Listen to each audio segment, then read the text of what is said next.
d'actualité. Alléluia. Tant que Christ ne reviendra pas prendre son Église, ces sujets, on continuera à en parler. Ces termes, on continuera à en exploiter. Alléluia. Au niveau des églises, au milieu du peuple des dieux. Alléluia. Le thème bien-aimé de mon intervention de ce matin s'intitule « Où sont les actes d'amour ?» Alléluia. Où sont les actes d'amour? Amen. Je vous prie bien-aimé de vous lever. Nous allons faire notre première lecture.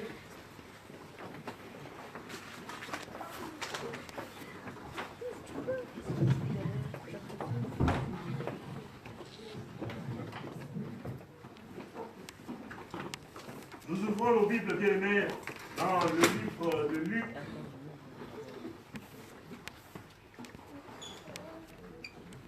Luc chapitre 10.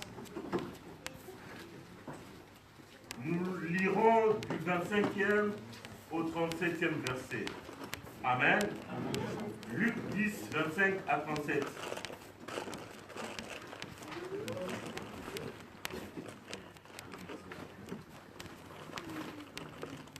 La Bible déclare, un docteur de la loi s'éleva et dit à Jésus, pour l'éprouver, Maître, que dois-je faire pour hériter la vie éternelle?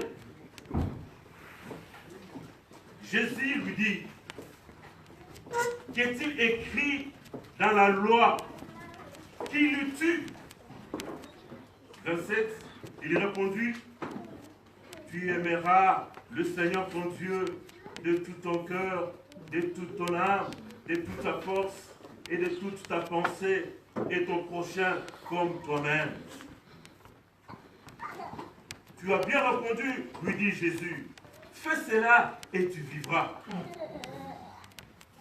Mais lui, voulant se justifier, dit à Jésus, et qui est mon prochain? Jésus reprit la parole et dit, un homme descendait de Jérusalem à Jéricho. Il tomba au milieu des brigands qui les dépouillèrent et les chargèrent de coups et s'en allèrent, le laissant à demi-mort. Verset 31. Un sacrificateur qui par hasard descendait par le même chemin, ayant vu cet homme, passa outre. Un lévite qui arriva aussi dans ces lieux, l'ayant vu, passa outre. Mais un samaritain qui voyageait, étant venu là, fut tenu de compassion lorsqu'il le vit. Il s'approcha et bandant ses plaies, en y versant de l'huile et du vin, où il le mit sur sa propre monture, les conduisit à une hôtellerie et prit soin de lui. Le lendemain, il tira 2 deniers, les donna à Lot et dit, aie soin de lui, et ce que tu dépenseras de plus, je te le rendrai en mon retour. Parole du Seigneur. Amen.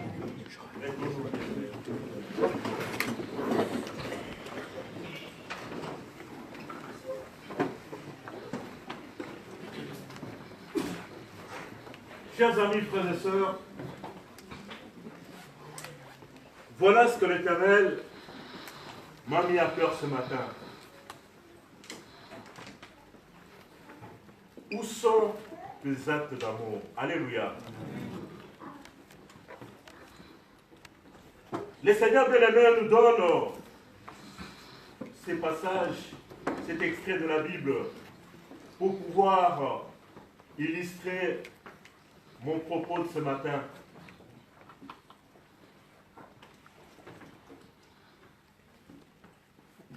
Dans Luc chapitre 10, à partir du verset 25,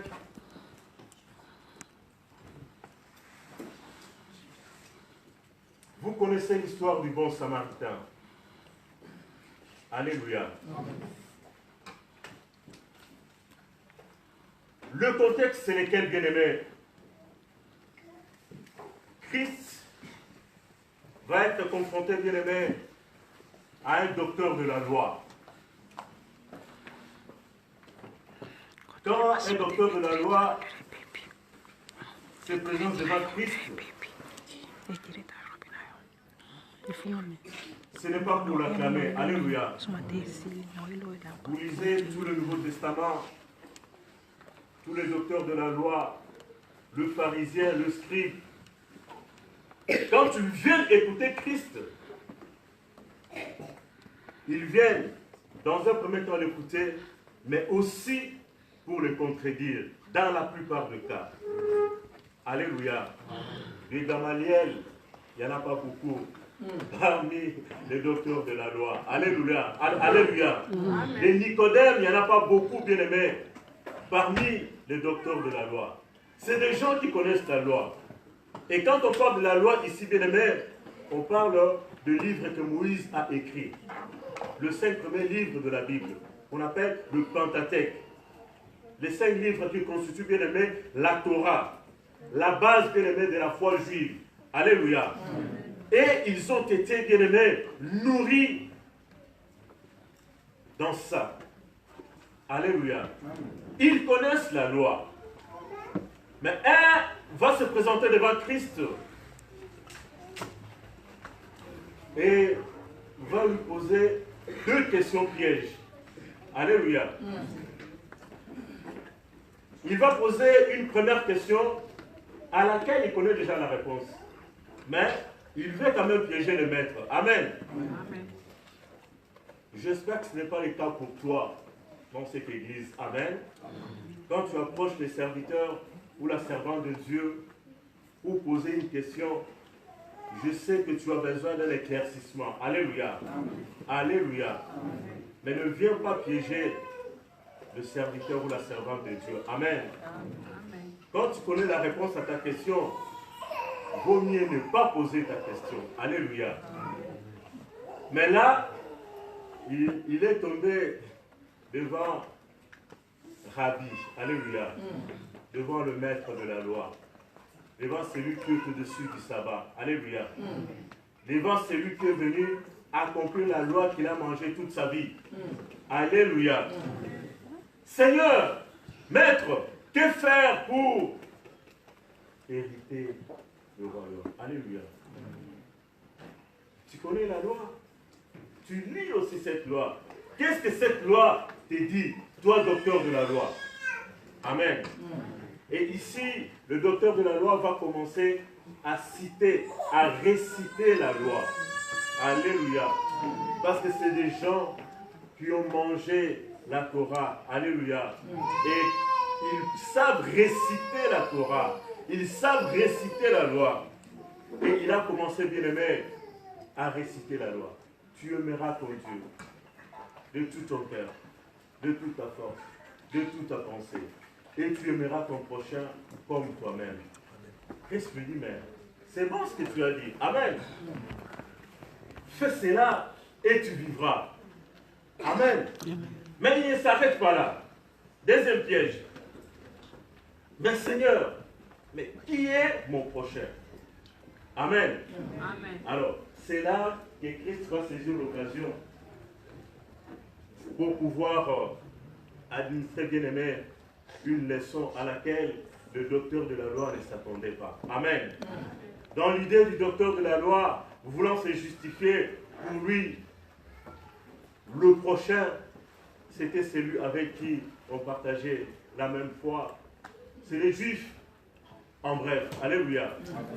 C'est lui avec qui nous prions ensemble. Toi, tu diras peut-être, mon prochain, c'est lui de ma région, de ma province.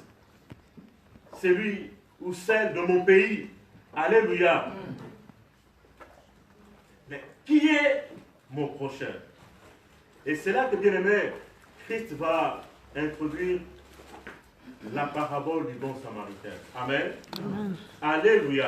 Amen. Alléluia. Amen. Bien aimé dans le Seigneur, Christ va saisir cette occasion pour introduire la parabole du bon samaritain.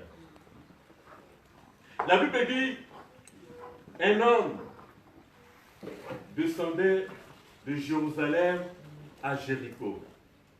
Alléluia. chemin faisant, cet homme va rencontrer des brigands. Ils vont le dépouiller, le tabasser et le laisser à demi-mort. Les sacrificateurs et les lévites sont passés sans porter secours et assistance à ces malheureux. Ensuite, va venir, bien-aimé, un Samaritain. C'est ce Samaritain qui va prendre soin de cet homme dépouillé qui était laissé à demi-mort. Amen. Amen. Et Christ va pouvoir se servir de cette histoire pour ce matin te faire passer et me faire passer, bien-aimé, un message. Amen. Amen. Ça, c'est le contexte, bien-aimé. Alors, quels sont les principaux personnages que nous retraçons, bien-aimé, dans ce passage que nous venons de lire? Donc, il y a d'abord le docteur de la loi. Nous avons également, dans ce passage, l'allusion est faite, bien-aimé, aux sacrificateurs et aux lévites.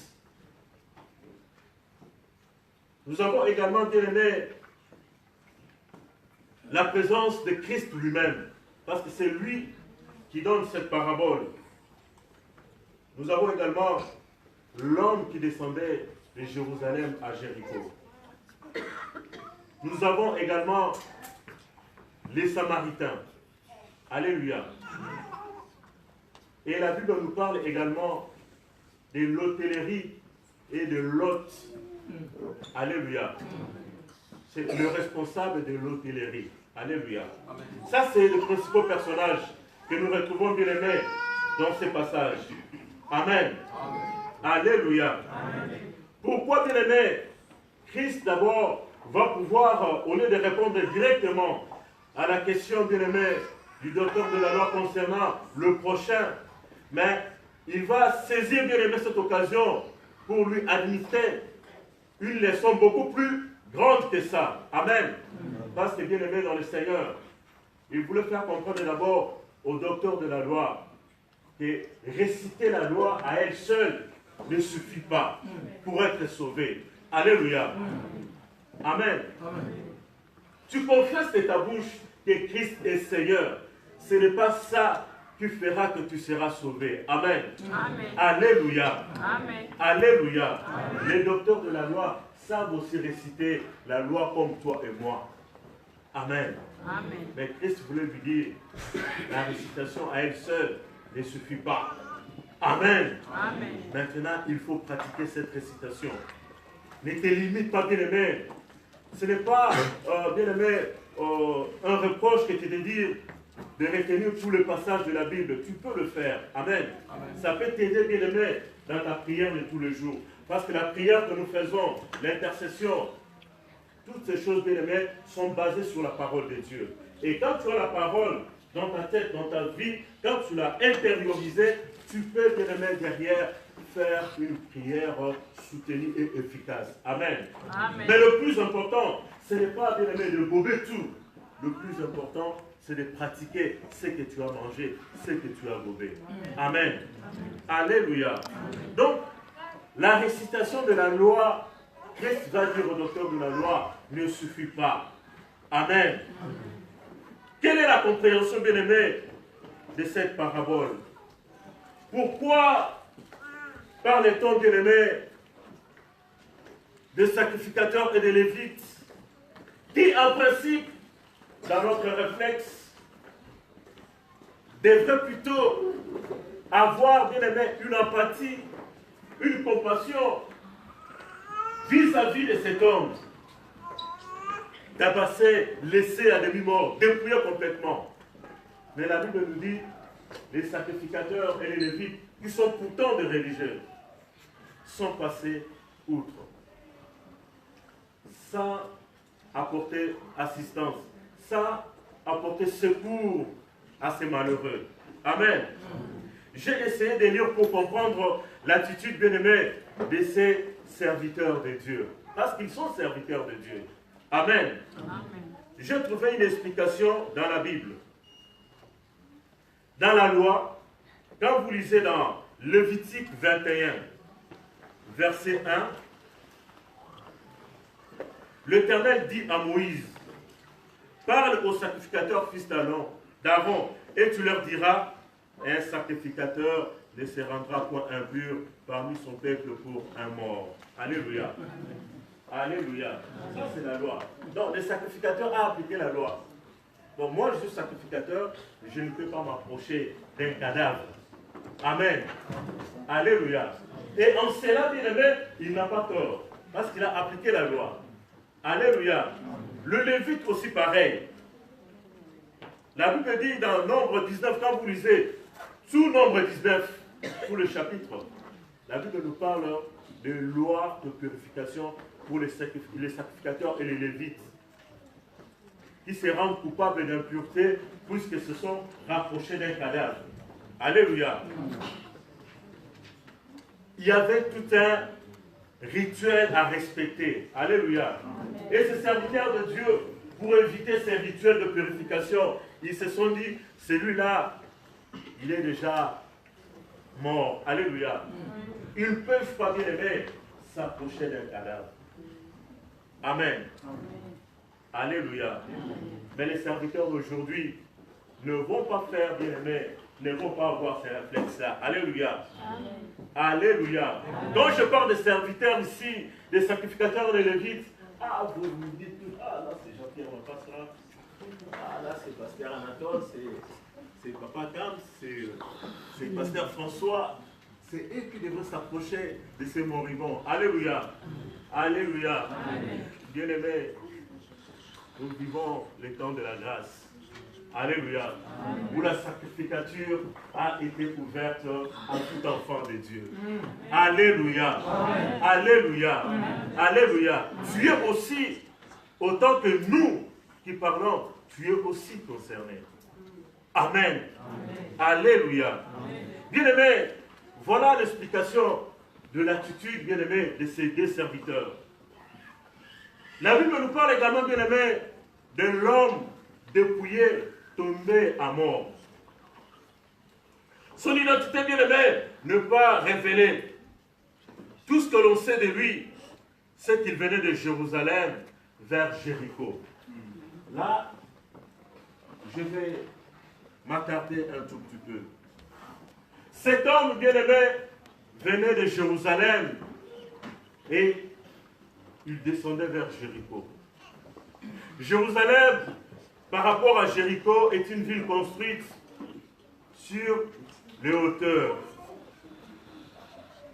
Jéricho est une ville construite, bien aimé, dans la vallée, par rapport au niveau de la mer.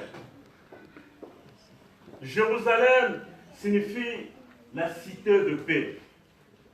Jéricho, la Bible dit, c'est le lieu de parfum. Amen. Amen. La trajectoire de cet homme, c'était de quitter Jérusalem et descendre vers Jéricho. Alléluia. Amen. Ça, c'est la trajectoire que cet homme s'était destiné.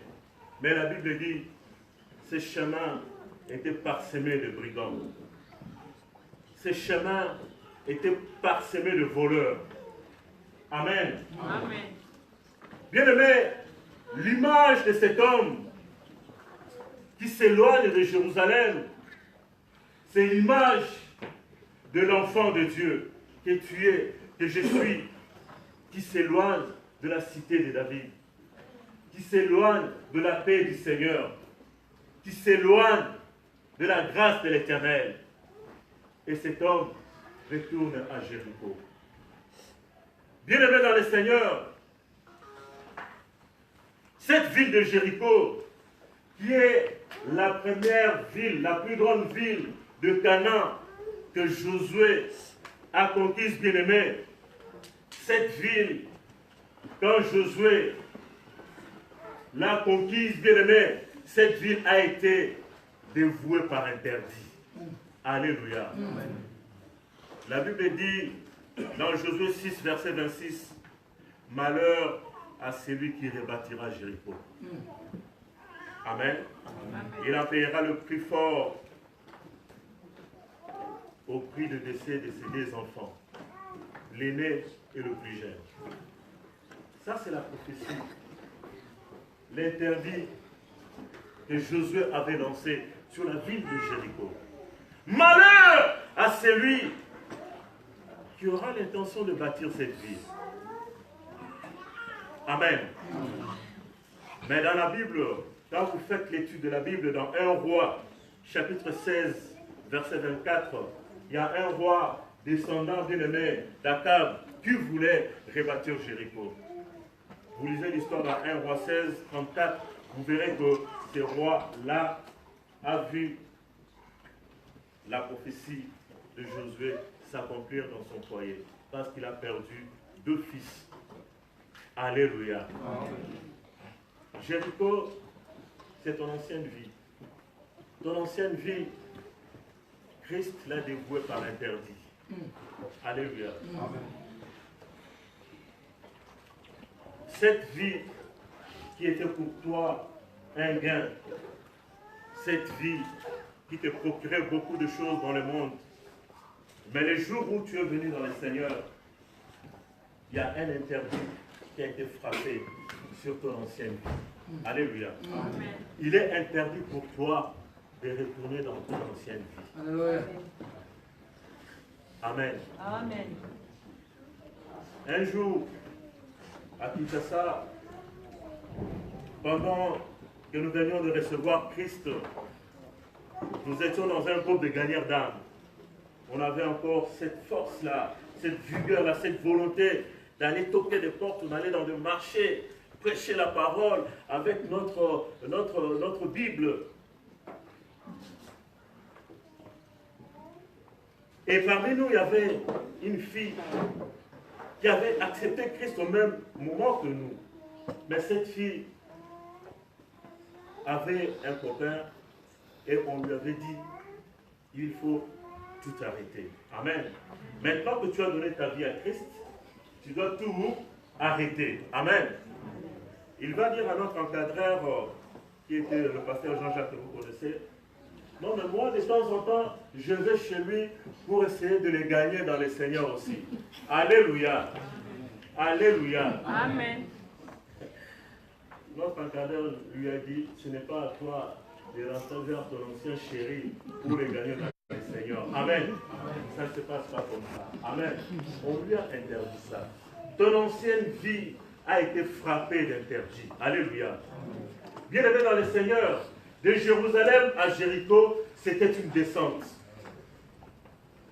Quand on s'éloigne du Seigneur, c'est facile, bien-aimé. On peut se séparer en un claquement des doigts à son Seigneur. Alléluia. C'est une décision, bien-aimé, d'une seconde. Et la pente, elle est tellement glissante que tu t'éloignes le plus rapidement possible. La cité de David est là à la présence du Seigneur. C'est lui qui s'éloigne du Seigneur. Ce n'est pas le Seigneur qui s'éloigne de lui, mais c'est lui plutôt qui se détache du Seigneur. Mais le Seigneur est là. Amen. La trajectoire, bien-aimée, de Jérusalem à Jéricho, elle est très rapide. Pour tomber dans le péché, bien-aimé, c'est une question de volonté, c'est une question de secondes. On perd tout. Alléluia. Peut-être qu'on ne s'aperçoit pas immédiatement. Amen. Mais par contre, pour aller de Jéricho à Jérusalem, c'est une montagne. Et ce n'est pas facile. Alléluia. Alléluia. Un jour, Paul disait aux Galates, êtes-vous dépourvus de sens? Vous qui avez commencé par l'esprit, comment finissez-vous par la chair? Amen. Alléluia. Alléluia. Si vous avez écouté que le Seigneur est bon, accrochez-vous, bien-aimés dans le Seigneur. Accrochez-vous, bien-aimés dans le Seigneur. Ce n'est pas facile de monter pour aller à la rencontre de l'Éternel, mais c'est facile, bien-aimés, de descendre pour s'en éloigner. Pour monter, ça va descendre, bien-aimé. Ça dépend souvent de la manière dont tu t'es séparé du Seigneur. On pourra peut-être te dire par Pasteur Jean-Pierre, toi, il te faudra une semaine de jeûne et prière. Amen. Toi, il te faudra te retirer dans le Seigneur pour chercher la face du Seigneur. Et ce ne sera pas facile pour toi. Parce que, bien aimé, la vie chrétienne est une vie de sacrifice. C'est une montagne que nous montons. Alléluia. Nous ne sommes pas encore arrivés au sommet de la montagne. La cité de David, elle est là. Elle est visible, bien aimé, parce que c'est du haut de la montagne. Mais la Bible dit, qui montera à la montagne de l'Éternel? La Bible dit, c'est celui qui a le main innocente et pure. Alléluia. Et ce n'est pas facile. Parce que chaque jour, tes vêtements doivent être blancs pour s'approcher de cette montagne, pour s'approcher de la cité de David. Voilà l'image, bien aimée, de cet homme qui s'éloignait de la présence de Dieu. Cet homme, ça peut être toi. Cet homme, bien aimé, ça peut être moi. L'homme tombé à demi-mort, comme je l'ai écrit ici, c'est l'image de la personne qui s'éloigne de la présence de Dieu. Il en subit les conséquences. Cet homme a besoin d'un soutien, d'un secours. Si ton frère ou ta sœur tombe, bien-aimé, cherche à les relever au lieu de la foncer encore. Cet homme qui est tombé à demi-mort, dont les serviteurs ont vu, mais n'ont rien fait, cet homme a besoin de ton soutien. Ses frères peuvent être au milieu de nous. Cette sœur peut être au milieu de nous. Et cette sœur, ses frères, a besoin de ton soutien. Quand un homme bien-aimé tombe, ta sœur est tombée dans le péché, ou il lui est reproché, bien-aimé, quelque chose, écoute ce que la parole du Seigneur dit. Alléluia. Mon bien-aimé Kams, lis-moi, bien-aimé, Ésaïe chapitre 42. Cet homme qui est dépouillé, qui est tombé, bien-aimé, à demi-mort, a besoin de ton soutien. Lis, mon bien-aimé, à partir du premier verset. Voici mon serviteur que je soutiendrai, mon élu à qui mon âme prend plaisir. J'ai mis mon esprit sur lui, il annoncera la justice aux nations. Il ne criera point, il n'élèvera point la voix, il ne fera point étendre dans le vœu. Il ne brisera point le rosseau cassé. C'est bon, mon bien-aimé. Alléluia. Voici l'Éternel. C'est que l'Éternel dit, les serviteurs, mon serviteur, en qui je place toute ma confiance. La Bible dit, ce serviteur-là ne brisera pas le roseau cassé. Alléluia. Dis à ton voisin, à ta voisine, tu ne briseras pas le roseau cassé. Il n'a pas compris. Tu peux répéter, tu ne briseras pas les roseaux cassés. Tu ne briseras pas les roseaux cassés.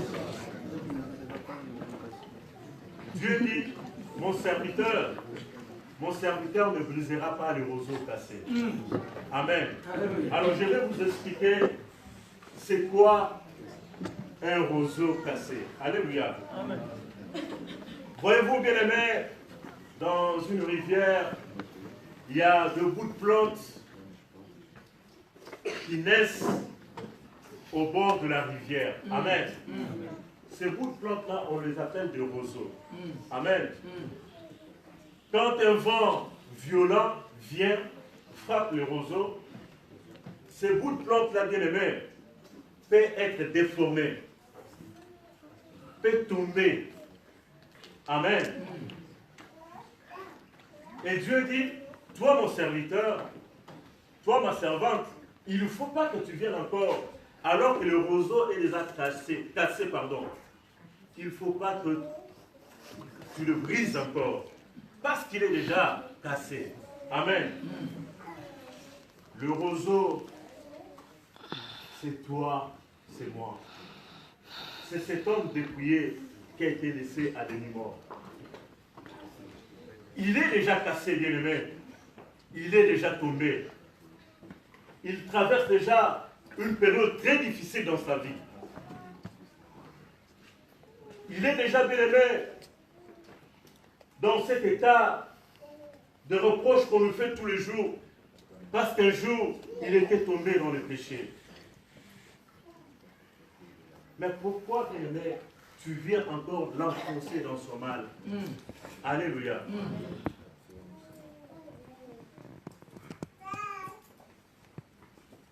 Ton service serait plutôt de venir relever ta soeur qui est tombée. Ton action devrait plutôt être orientée vers le soulagement, vers la prise en charge, bien-aimé, de ton frère et de ta soeur. Il est déjà tombé, elle est déjà tombée. Pourquoi tu les brises encore?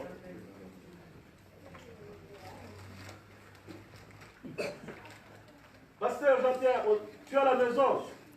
Ah, pasteur, j'arrive.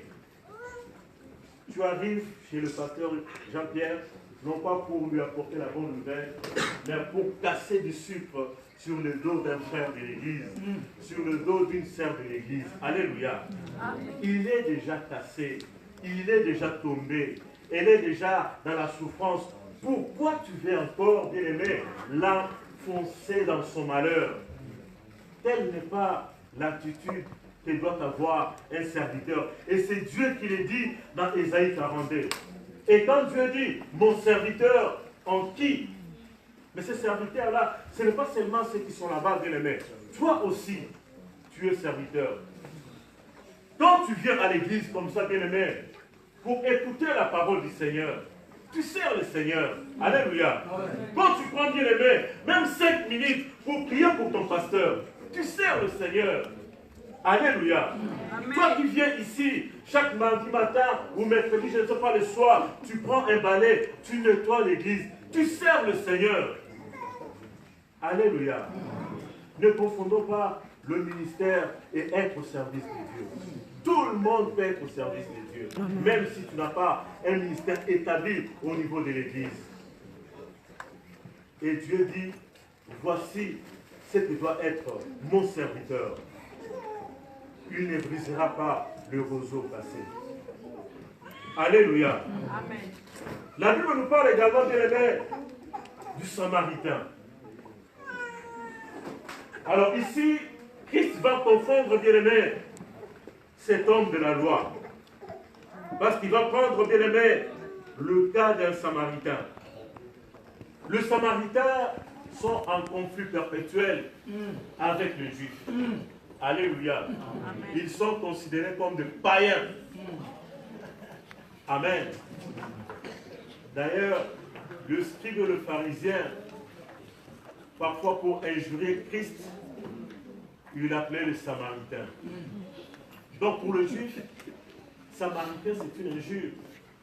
Alléluia. Amen. Mais c'est plutôt ce Samaritain-là qui a été ému de compassion. Amen. Amen. Il t'arrive aussi, bien-aimé, d'être ému de compassion. Être emporté par cet élan de compassion. Parce que tu as vu ta soeur, parce que tu as vu ton frère traverser des moments difficiles. Amen. Amen. Alléluia. Amen. Mais ne t'arrête pas seulement à la compassion. Amen. Amen. La compassion à elle seule ne suffit pas. De la même manière que Christ va faire comprendre au docteur de la loi que la récitation de la loi à elle seule ne suffit pas. Ne t'arrête pas, bien-aimé, à la compassion. Maintenant, il faut aller au-delà de la compassion.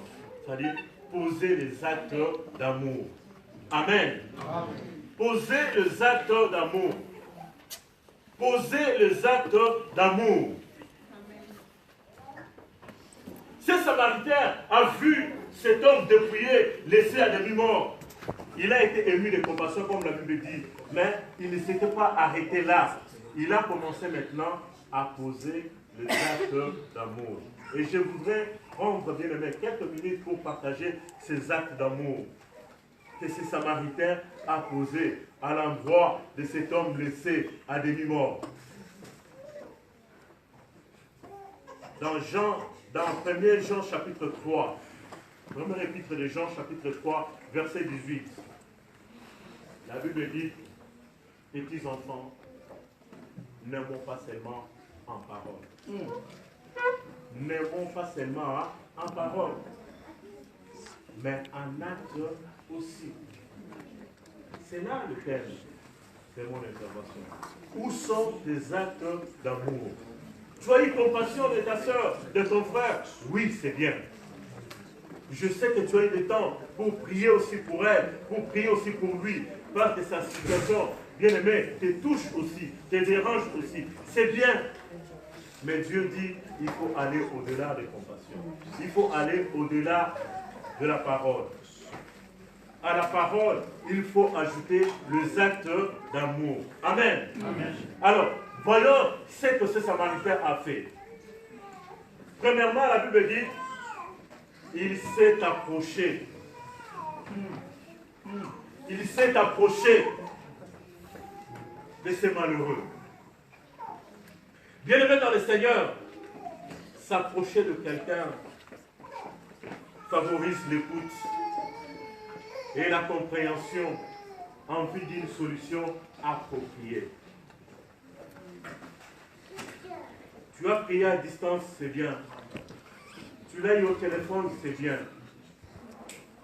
Approche-toi de ton frère. Va vers ta soeur. Quand tu t'approches d'une personne, tu vas découvrir beaucoup de choses que tu n'aurais pas, bien aimé, écoutées dans ton entretien téléphonique avec lui ou avec elle. Quand tu passes, bien aimé, un moment avec une sœur, tu apprendras beaucoup de choses d'elle. Et ça te permettra, bien aimé, de trouver une solution appropriée aussi pour ton frère, aussi pour ta sœur. Si tu as, par exemple, des moyens matériels pour pouvoir intervenir. Le Samaritain s'est approché. Amen. Amen. Deuxième acte qu'il a posé, il a bandé le plaid. Alléluia. Amen. Dans la salle ici, bien aimé, seul Dieu connaît la vie de chacune de nous. Mais plusieurs d'entre nous ont connu les accidents de la vie. Des blessures intérieures, dit peut-être à la façon dont elle a été élevée dans sa famille. Victime des traitements malsains de la part de son papa, de la part de sa maman, où elle a connu un divorce très dur qu'elle n'a pas dû supporter.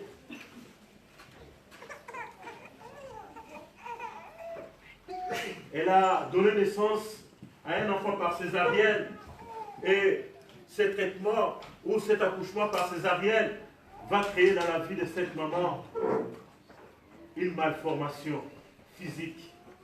Et cette maman, à chaque fois qu'elle voit cet enfant, elle a parfois de la peine à supporter cet enfant parce qu'elle se dit c'est cet enfant qui est à l'origine de ma malformation aujourd'hui. Beaucoup d'entre nous, bien-aimés, ont des plaies qui ne sont pas encore cicatrisées. Alléluia. Le Samaritain, qu'est-ce qu'il a fait? Il s'est approché. Et en vue de la situation, il commence maintenant à apporter une solution. Quand tu t'approches, tu sauras ce dont ton frère, ta soeur a réellement besoin.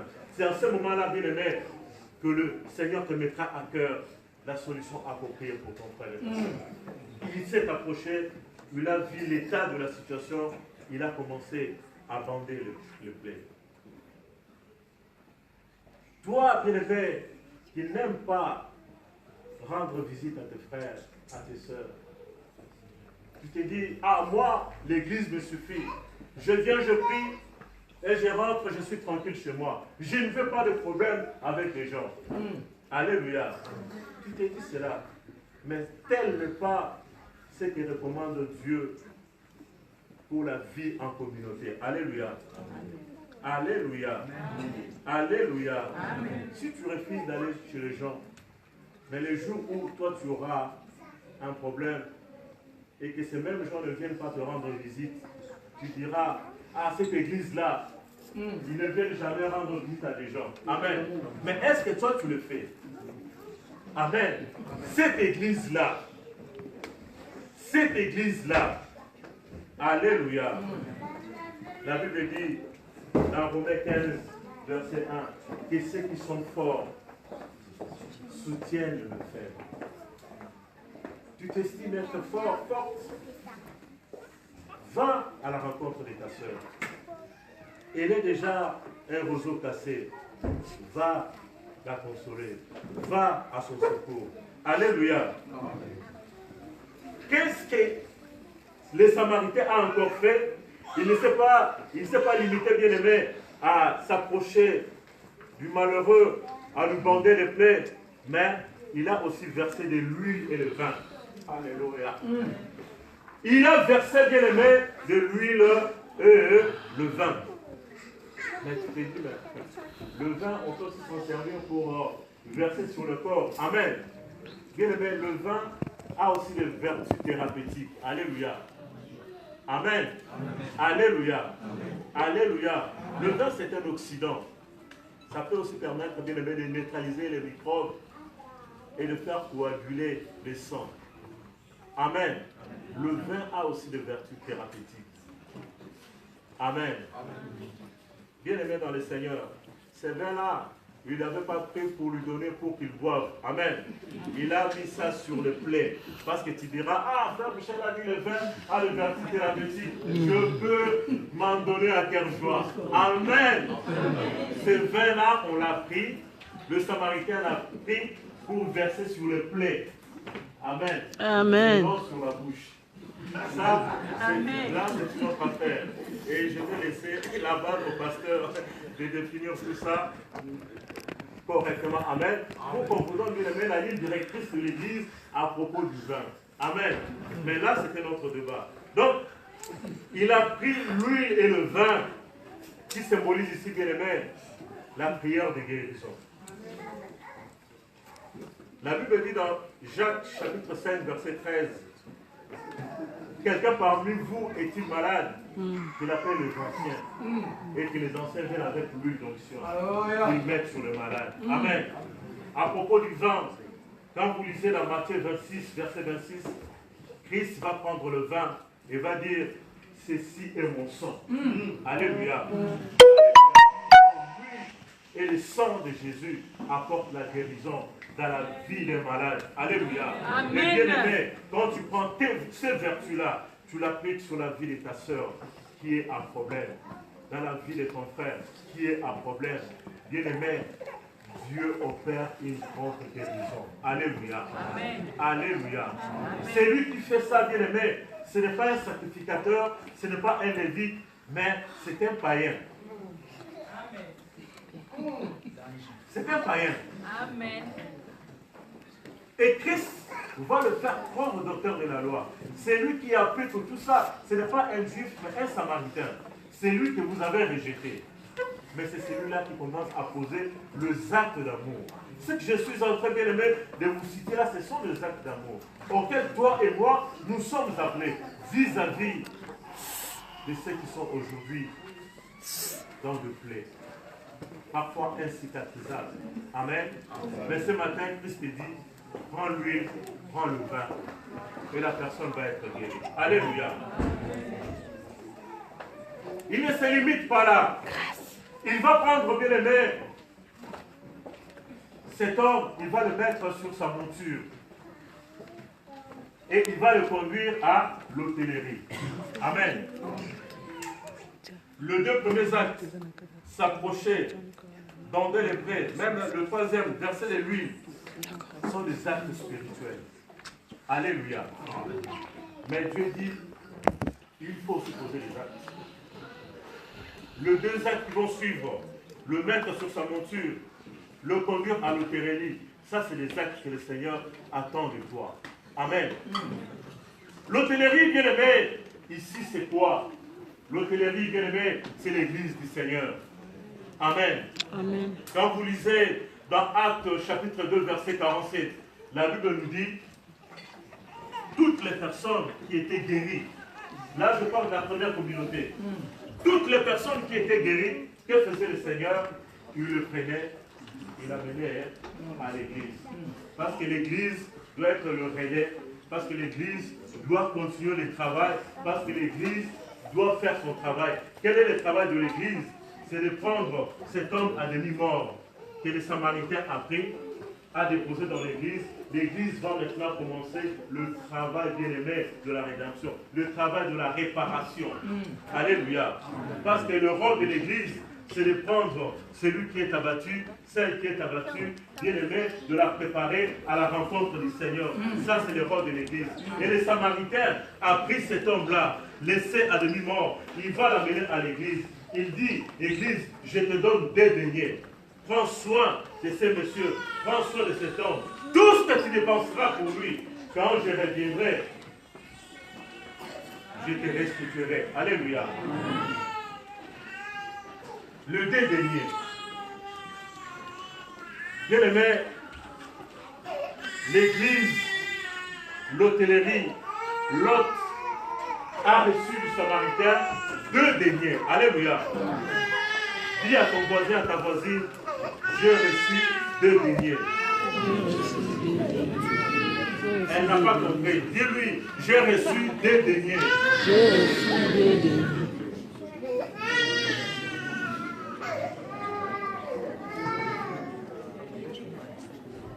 Bien aimé, l'église dont le Saint-Esprit est l'architecte, cette église a reçu de la part du Seigneur 2 deniers. Amen. Le Seigneur, qui se donne lui-même ici l'image du Samaritain, va dire à l'église, quand je vais revenir, on fera le bilan. Quand je reviendrai, je ferai le bilan avec toi. Je verrai ce que tu as fait les 2 deniers que je t'avais donnés. L'église, ce n'est pas cette bâtisse. Cette bâtisse est église parce que toi et moi nous sommes là. Alléluia.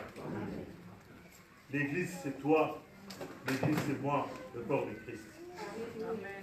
Et nous avons reçu 2 deniers. Il y en a plusieurs, mais Christ a donné 2 plus importants. Et c'est l'essence du message ici. Le premier denier, c'est aimer ton Dieu de tout ton cœur, de toute ta force, de toute ta pensée. Amen. Ça, c'est le premier denier que Christ a donné à l'Église. Et l'Église doit la pratiquer.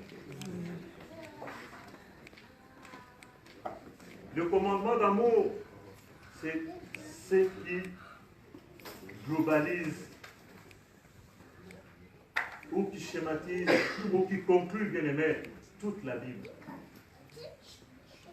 Le deuxième denier, tu ne dois pas seulement aimer Dieu, mais tu dois aussi aimer ton prochain.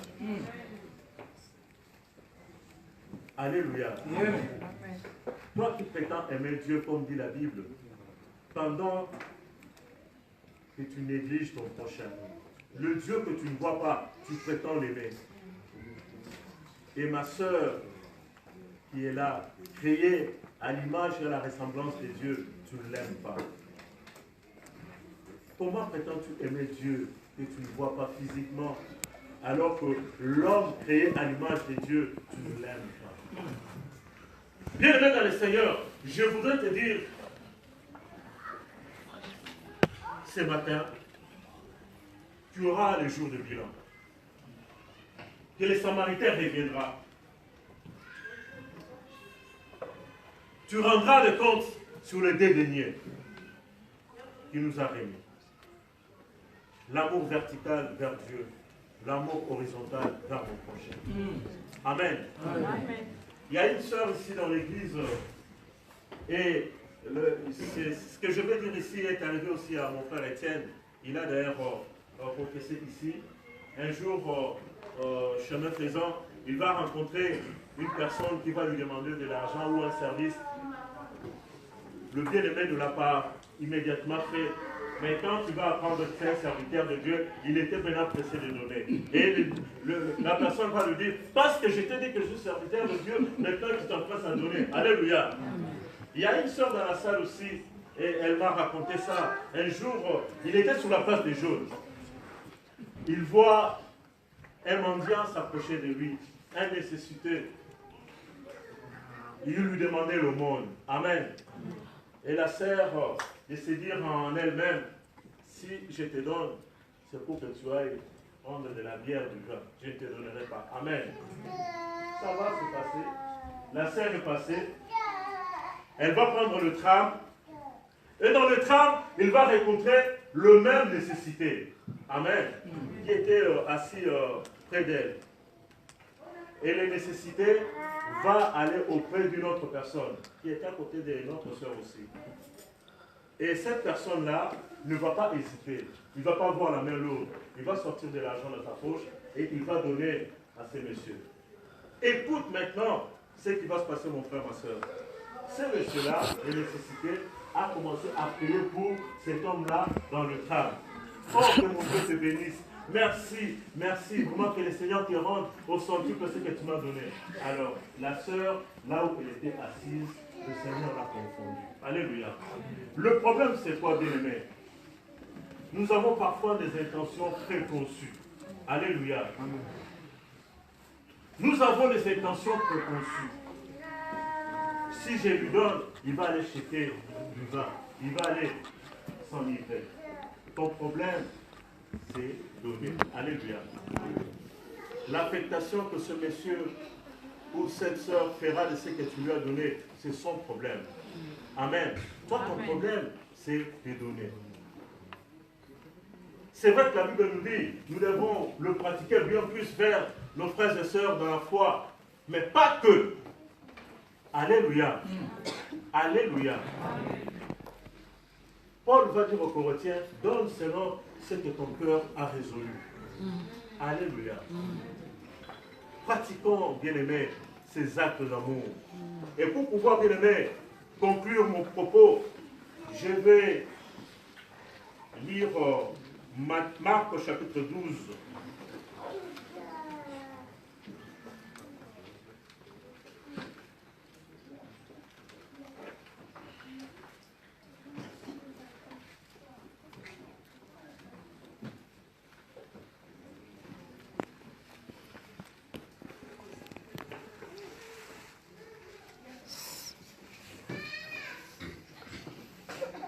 Amen.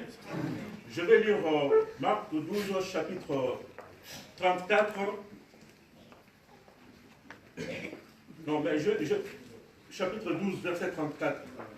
Je commence d'ailleurs par le verset 32. L'Esprit lui dit, bien maître, tu as dit avec vérité que Dieu est unique et qu'il n'y en a point d'autre que lui. Et qu'il aimait de tout son cœur, de toute sa pensée, de toute son âme et de toute sa force, et aimer son prochain comme soi-même, c'est plus que tous les holocaustes et tous les sacrifices. Verset 34, écoute-moi bien, mon frère, ma soeur. Jésus, voyant qu'il avait répondu avec intelligence, lui dit, tu n'es pas loin du royaume de Dieu. Alléluia. C'est lui qui pratique comme Dieu l'entend, qui met en pratique le dédaigné que je viens de dire ici, que Christ a donné à l'Église, que les Samaritains a donné à l'Église. Celui-là ou celle-là n'est pas loin du royaume.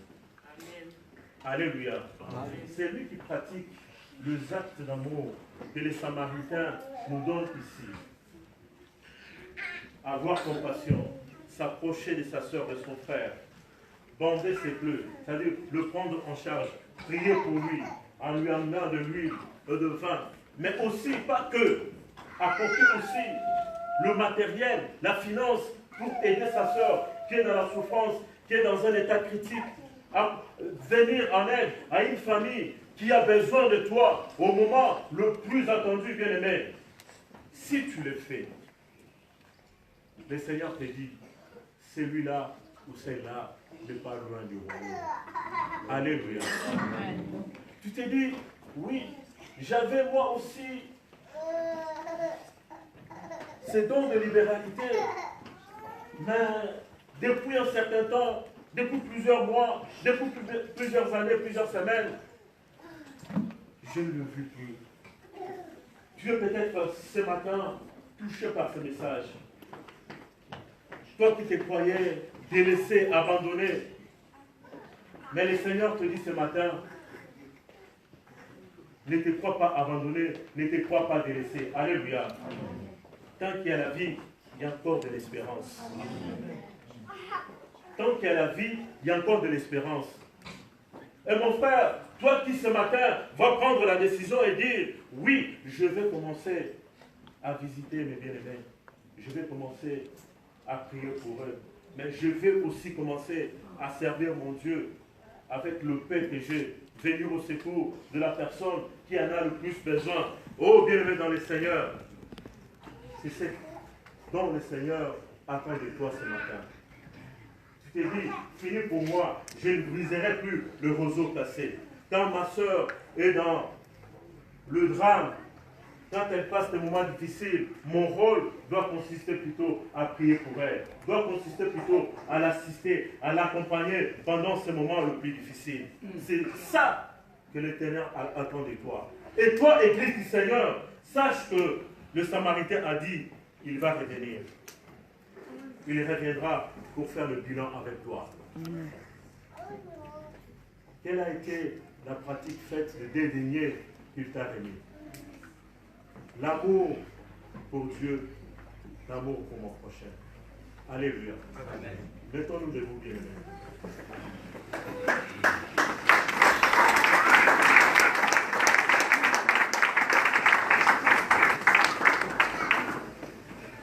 Nous allons prier. Je ne te dirai pas, oh mon bien-aimé, passe devant, je vais prier pour toi. Si tu as besoin d'une prière particulière, tu viendras ici devant, tu me diras dans les oreilles, je priais avec toi, bien-aimé en secret.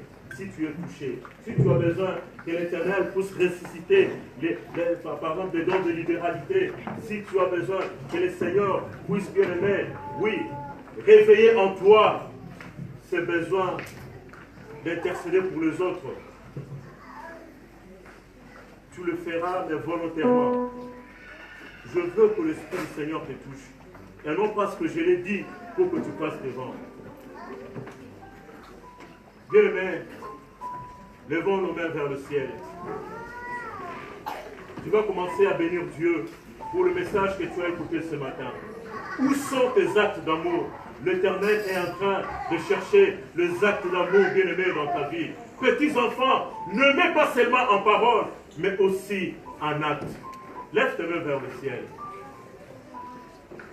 et commence à demander à Dieu, par son esprit bien-aimé, de te soutenir. Si en toi, il y a des plaies qui ne sont pas cicatrisées, demande que l'Esprit du Seigneur vienne à ton secours. Si tu avais, bien-aimé, la main lourde pour pouvoir, oh bien-aimé, secourir par ta finance ton bien-aimé, ta bien-aimée, dis à l'Éternel, Seigneur, donne-moi la facilité de venir en aide à mon frère. La Bible dit, le juste donne sans parcimonie. Lève ta voix, bien-aimé, commence à prier. Prie, bien-aimé, prie pour toi. Tu vas prier pour toi. Tu vas prier pour toi. Tu vas prier pour toi. Ma prière, bien-aimé, est que lorsque le maître reviendra, lorsque le Samaritain reviendra, qu'il se trouve, bien-aimé, en train de pratiquer, en train de mettre en œuvre le dédaigné que Christ a donné à l'Église. Oh, bien-aimé, oui, tu as besoin d'être soutenu. Tu as besoin d'être aidé. Tu as besoin que le Saint-Esprit bien-aimé vienne à ton secours. Dis à Dieu, oui Seigneur, aide-moi Seigneur à pratiquer le dédaigné. Ô Éternel, à t'aimer de toute mon âme, de toute ma force, de toutes mes pensées. Mais aussi Éternel, à manifester le même amour vis-à-vis de ma soeur, vis-à-vis de mon frère. Ô Seigneur notre Dieu. Où sont tes actes d'amour? Où sont tes actes d'amour? Alléluia. Éternel.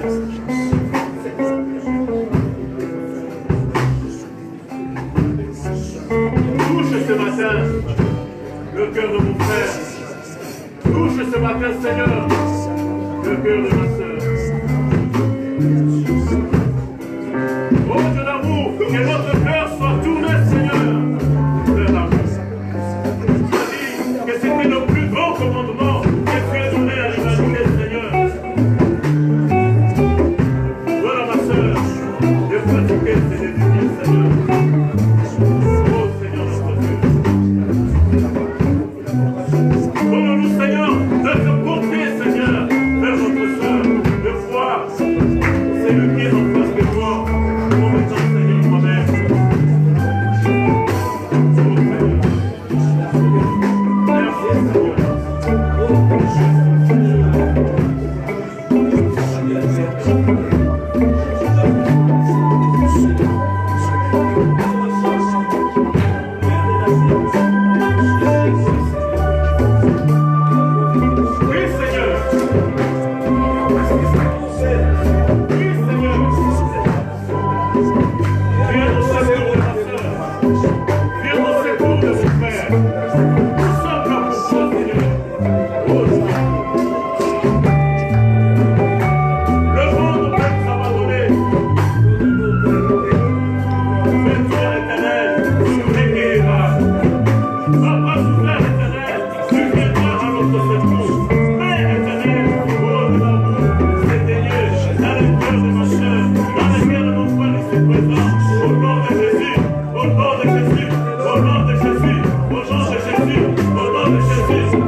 Seigneur,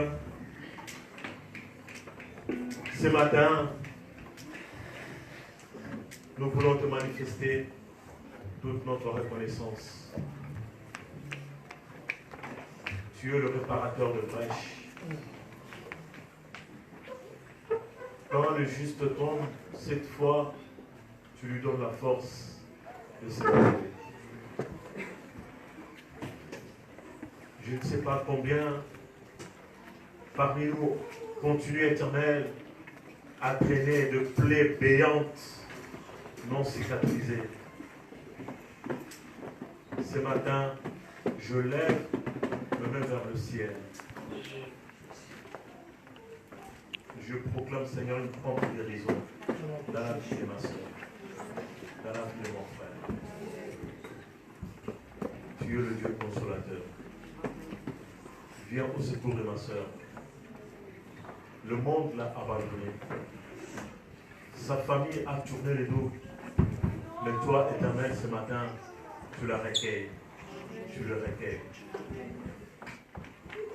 Je voudrais prier aussi pour celles et ceux qui vont prendre à cœur de pratiquer les dédaignés que Christ a donné à l'Église. L'amour vers le Père, mais l'amour aussi vis-à-vis de mon prochain. Cher Saint-Esprit, soutiens ma soeur, soutiens mon frère, afin qu'il soit prêt le jour où les Samaritains reviendront pour faire le bilan. Je prie que ma soeur soit récompensée. Je prie que mon frère soit récompensé. Je prie que ton Église soit récompensée. Parce que ce sera très bien occupé, Éternel, du malheureux, du nécessité. Dans le nom de Jésus. Prends soin de tes serviteurs et servantes, Père. Celui qui pratique ces choses n'est pas loin du royaume. Au nom de Jésus. Ainsi nous avons prié, Père. Amen. Amen.